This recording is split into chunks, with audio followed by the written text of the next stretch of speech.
ओम नमो भगवते वासुदेवाय।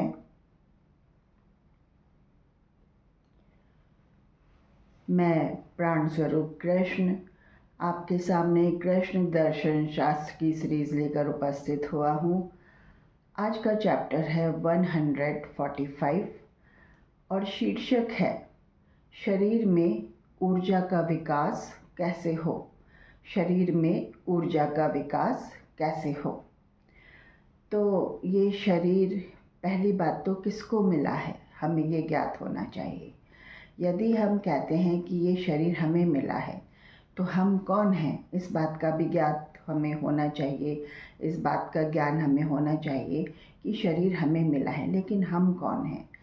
जो हमारी सोच होती है अपने आप को सोचने की, हमारी ऊर्जा का स्तर, शरीर की ऊर्जा का स्तर उस लेवल का होता है।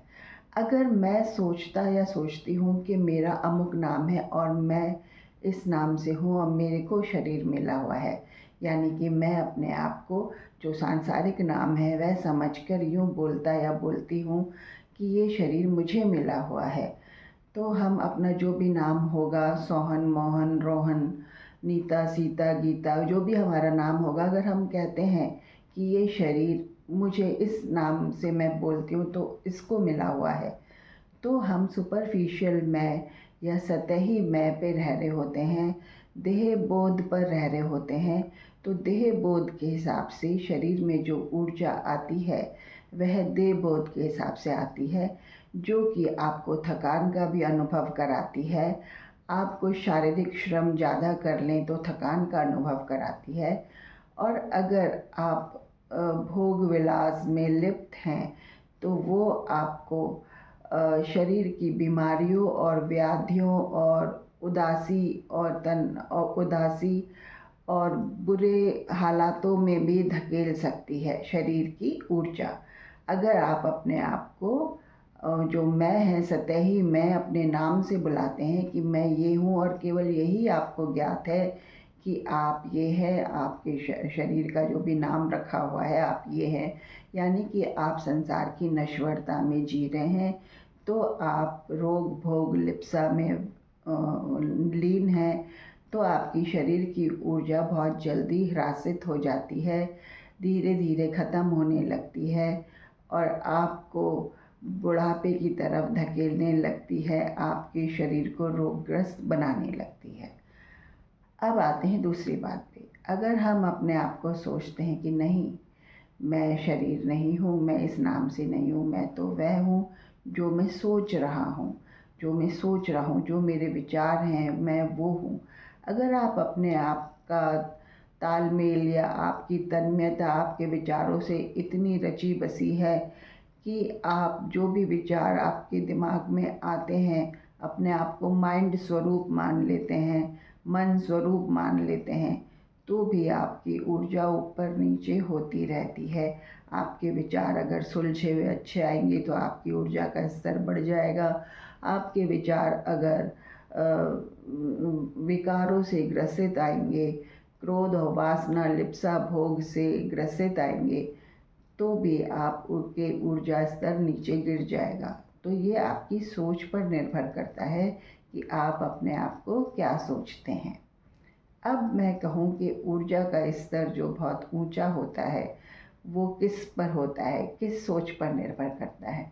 तो जब आपको आत्म साक्षात्कार हो जाता है, आत्मज्ञान हो जाता है, प्रभु की कृपा से आप प्रभु की राह में चल निकलते हैं या प्रभु को समर्पित होके प्रभु आप में प्रकट हो जाता है, आपका आत्मा का केंद्र हृदय तल से ऊपर उठते उठते आज्ञा चक्र तक आ जाता है, तो क्या होता है, तो ये होता है कि शरीर की ऊर्जा का स्तर बना रहता है और आप अपने आप को सदा ऊर्जावान महसूस करते रहते हैं, क्योंकि आपको ज्ञान होने लगा है कि आप शरीर भी नहीं है, मन भी नहीं है, आत्मा है और आत्मा ने प्राण की प्रकटता पा ली है शरीर के अंदर। तो आप प्राण स्वरूप कृष्ण हैं या प्राण स्वरूप आपके ईष्ट हैं। यानी कि जब आप इसमें आ जाते हैं कि अहम ब्रह्मास्मि, या मैं राम हूँ, या मैं कृष्ण हूँ, या मैं शिव हूँ।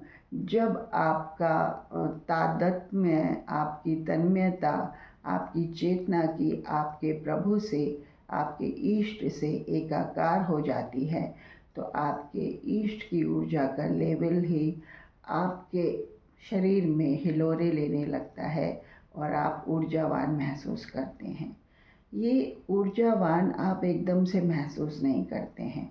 ये पूरी ज़िंदगी आपको स्वयं को जानने में अगर आप लगा रहे हैं और स्वयं को जानते जानते भगवत कृपा भी हो गई है, इष्ट भी आप में अगर प्रकट हो गया है, तो भी उच्च लेवल के ऊर्जा स्तर पर आने में आपको 10-12 वर्ष लग सकते हैं, 10-12 वर्ष लग सकते हैं।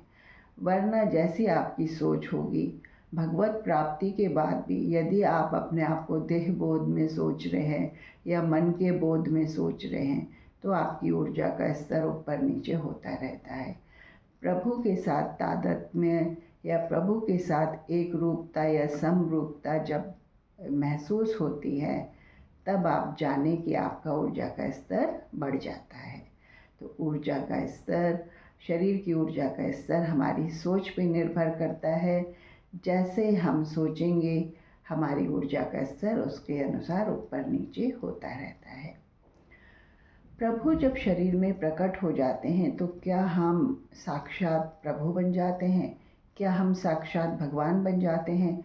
क्या हम साक्षात उस ऊर्जा स्तर तक पहुंच जाते हैं जो कि प्रभु का होता है, इष्ट का होता है? नहीं, इस शरीर के रहते हुए हम उस चरम बिंदु तक नहीं पहुंच पाते।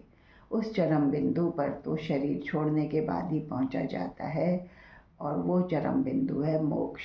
और मोक्ष को पाते ही जब ये शरीर छूट जाता है और आज्ञा चक्र के बाद ऊपर क्राउन चक्र पर आत्मा जब पहुंच जाती है और जब शरीर छोड़ने का वक्त आ जाता है, तो शरीर क्षय होने की अनुभूति नहीं करता, नष्ट होने की अनुभूति नहीं करता। वो आसानी से छूट जाता है और ईश्वर की ऊर्जा में आत्मा विलीन हो जाती है। तो ये है, शरीर में ऊर्जा का विकास कैसे हो, आपकी सोच पर निर्भर है। आप सकारात्मक सोचिए और भोग लिप्सा वासनाओं से दूर रहिए। अपना जीवन थोड़ा सुंदर बना लीजिए और अच्छी प्रकृति रख लीजिए, तो बस आपकी ऊर्जा का स्तर बढ़ेगा। देह बोध में ना रहिए, आत्मबोध में रहिए।